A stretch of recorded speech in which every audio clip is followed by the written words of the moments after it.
Starting college at UC Merced student and looking for the best accommodation options? Want to know how you can live rent-free while studying at UC Merced?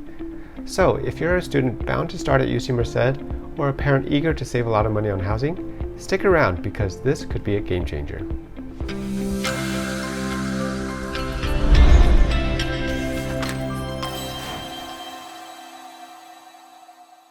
Hey there, this is Willy and welcome back to my channel where I provide expert advice on Merced's real estate market. In today's video, we're not only going to take a look at the housing situation for incoming UC Merced students, but also how you can slash their housing costs and live rent-free during their college career by comparing the paths of two different students. One who does a more traditional route of renting, and one whose parents buy a house for them to live in during their 4 years, renting out the extra rooms. The reason I wanted to make this video is because I've recently had several parents reach out to me to help them find a house for their college-bound child. A lot of them bought homes and are about to have their child move into the new home at the beginning of the school year at UC Merced. And some of them are preparing for next year when their child is about to start college. We all know how expensive attending college can be, with tuition, accommodations, and books not getting any cheaper. So hopefully I can offer another option that will not only help you reduce your costs, but also to build some wealth. First, I want you to picture this. Your child is about to graduate high school and is about to start at UC Merced in a few months, excited and ready to learn. But you're hit with the reality of housing costs, and you need to decide how to optimize their college career so that they can properly focus on their studies and not have to worry about housing over the next 4 years.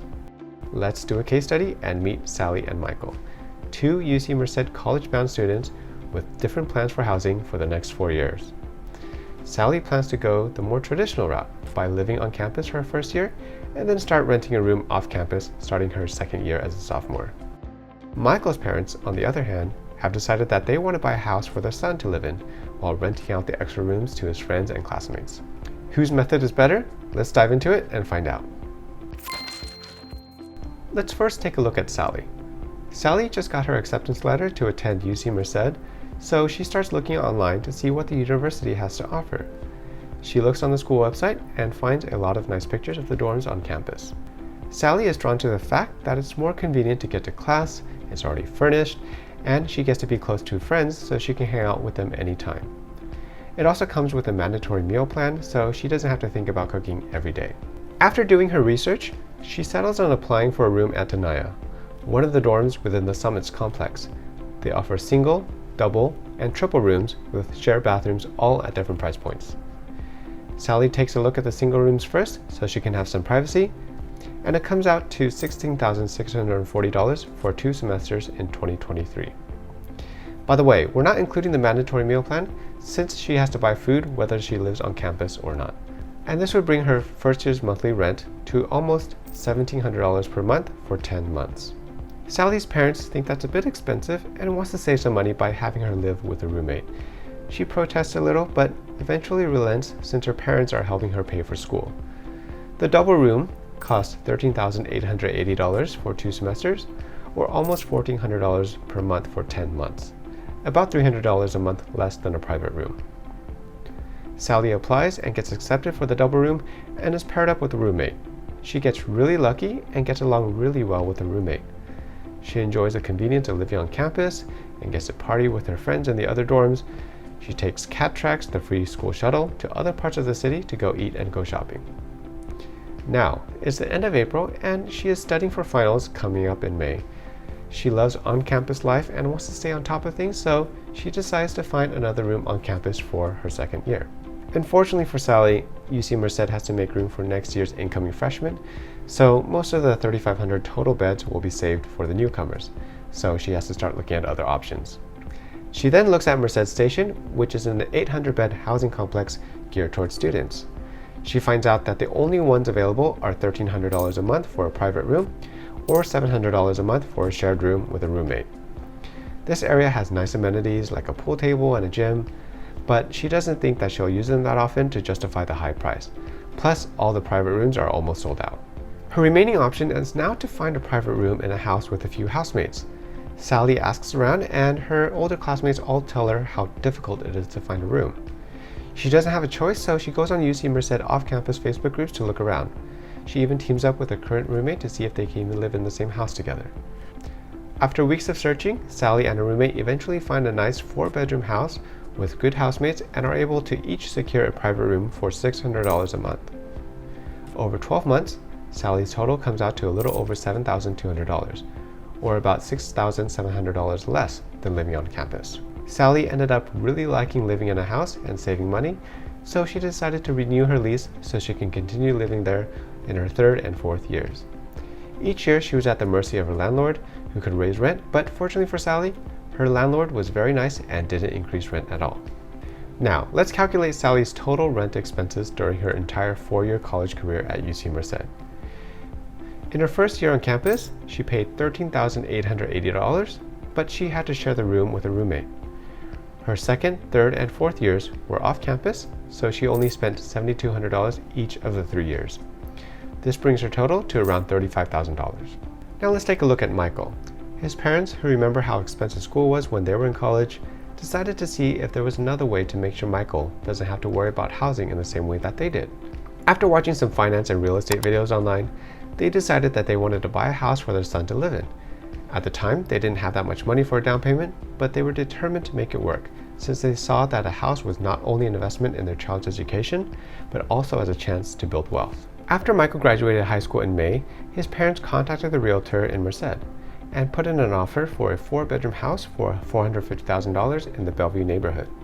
Fortunately, their offer was accepted and Michael was able to start recruiting 3 of his friends to live with him. By July, a month before school starts, Michael and his parents start making monthly mortgage payments of $2,428 plus property tax and home insurance, bringing their total to around $2,800 a month. This is based on a 30-year fixed mortgage with a 6% interest rate. In August, a week before classes start, Michael moves into the house and takes the master bedroom for himself. His friends take the remaining 3 bedrooms for $600 each, bringing in $1,800 from his housemates to pay for the mortgage every month. At first, Michael was not too happy that he won't have the on-campus lifestyle he was expecting, but he eventually came around to it as he and his housemates really enjoyed this living arrangement as it provided them with a built-in social circle and also the conveniences of living in a house, like cooking and hosting social gatherings in the backyard. This living arrangement continued for the remaining 3 years of his college career, with new housemates coming and going until Michael graduated. Not once did Michael have to search for housing and worry about where he will be living the entire time. He was able to live comfortably and focus on his studies, and he could even stay over the summer if he wanted to take extra classes. Although Michael missed out on his on-campus experience his first year, he thought it was still worth it in the end, since he was not only able to visit his friends and attend activities on campus after class, but also got to escape back home whenever he needed to focus. After Michael's graduation, his parents checked on Zillow and saw that the house has appreciated over 20% over 4 years, or about 5% every year, to around $550,000, meaning their house has added an additional $100,000 in equity. By the way, the 5% rate of appreciation per year is just a good rule of thumb for long-term appreciation, but it's important to keep in mind that this could vary a lot in the short term.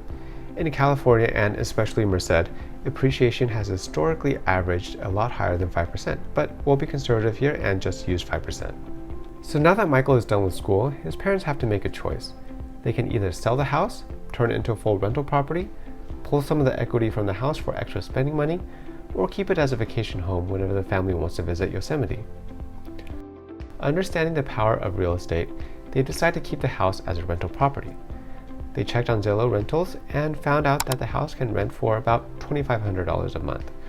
Although this doesn't cover the entire monthly payment of $2,800, they still rent it out knowing that they can raise rents in the future while the mortgage payments are set in stone and will not change because of the 30-year fixed mortgage. In a few years, they raised rent and are now cash flow positive. Even with a negative or neutral cash flow, they can still enjoy the benefits of further appreciation and tax benefits, like the mortgage interest deduction, as I will explain. Now, let's calculate Michael's total living expenses during just his 4-year college career at UC Merced. And this is going to be a little bit more complicated, so try to follow along. First is the $45,000 for the down payment. Second, their mortgage is $2,800 a month, or $33,600 a year. This brings Michael's 4-year total expenses to almost $180,000, more than 5 times what Sally had to pay. Sounds scary, right? But that's not the full picture, so stay with me. First of all, not only did Michael not need to share a room with a roommate, he was able to get the master bedroom, the best room in the house, something Sally didn't have the luxury of doing, so that's already a win. But more importantly, from a financial perspective, Michael's financial situation is significantly better than that of Sally's after 4 years. Remember, the house is an asset, so you can kind of think of it as a savings account where you put money in and it's yours to keep. So the first thing that goes into the savings account is the down payment. So you're essentially paying yourself the entire $45,000. Whenever Michael makes a mortgage payment, the principal portion, which grows every year, can be treated as a deposit that goes into the savings account. Additionally, whenever his housemates pay him rent, the entire amount goes into the savings account. Lastly, and most importantly, your house is an investment that is going to appreciate. You can think of the appreciation rate equivalent to the interest rate on a savings account, but it actually applies to the entire value of the home rather than just the deposit amount. This is the power of financial leverage that is the key to real estate investing, which is a topic for another video. But in short, this means using borrowed money to buy properties with less of your own money up front. So Michael's family reaps 100% of the appreciation, even though they essentially only own 10% of the house, with the bank owning the remaining 90%. Pretty powerful, huh? So, going back to the numbers using the savings account analogy, we can first deduct $45,000 from the $180,000. Then we will take away the principal portion of the mortgage payment, which according to this amortization schedule that breaks down the interest and principal portion of your mortgage payment, you can add in $22,000 to your savings account. This amount will only get larger and larger as time goes on. Next, we have to add in the $28,800 in rent payments that Michael's roommate has been paying for 4 years. Finally, we add in the depreciation of $100,000. All in all, the balance of the savings account is a positive $16,400. As an added bonus, Michael's parents get to take advantage of the mortgage interest deduction. Going back to the amortization schedule, we see that they paid $95,000 in interest over the first 4 years as part of their regular payments. In the US, you get to deduct your mortgage interest from your income every year. Assuming an effective tax rate of 25%, this potentially saves them almost $24,000 in taxes in the first 4 years. You can think of this as a rebate from the government on the interest you pay for the house. Finally, since Michael's parents have decided to rent out the house after his graduation, they are expecting to comfortably cover the mortgage payments with rental income that's likely to increase over time so that they will be cash flow positive within a few years. Having someone else pay for their mortgage while they get to keep the house is a no-brainer.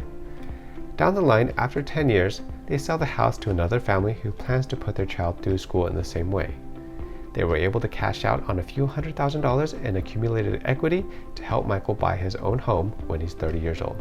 Now, let's go back and compare Sally and Michael looking only at the results at the end of the first 4 years.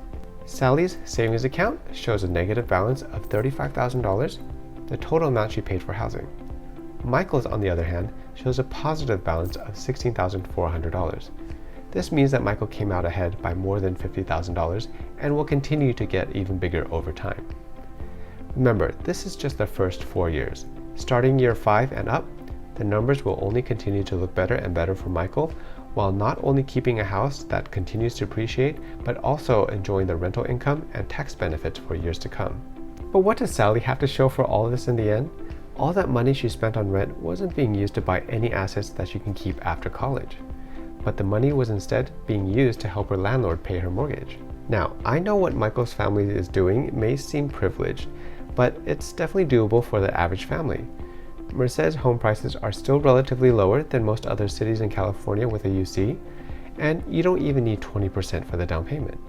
This method would still work even with 5% down. There are ways to do this. So if you have a child in high school right now with a couple of years till college, find out how much down payment you would need. For example, take a $500,000 home, 5% is $25,000, and let's say your child still has 2 years left in high school. So this gives you a couple of years to save $25,000. If you can manage to put aside about $1,000 a month for 2 years towards your child's future, then you can have a very good chance of coming out ahead like Michael did. Secondly, even if your child has already started college, it's not too late to start thinking about it for next year. In this comparison, Michael's choice to buy a house and rent out the other rooms has not only helped cover his living expenses, but also left him with a significant financial advantage. He's built equity and created a strong foundation for his future, while Sally has only funded her landlord's investment. There are a lot of investors who buy up homes in Merced, but I would love to see more and more parents take charge and ensure their child's financial future. It's a bit more work for sure, but it might be worth it for the family. The examples in this video are very similar to what I've been seeing firsthand with many parents. So please contact me if you think that this would work for you, and I'd be more than happy to help. Thanks for watching, and remember to subscribe to my channel, and I look forward to seeing you in the next one.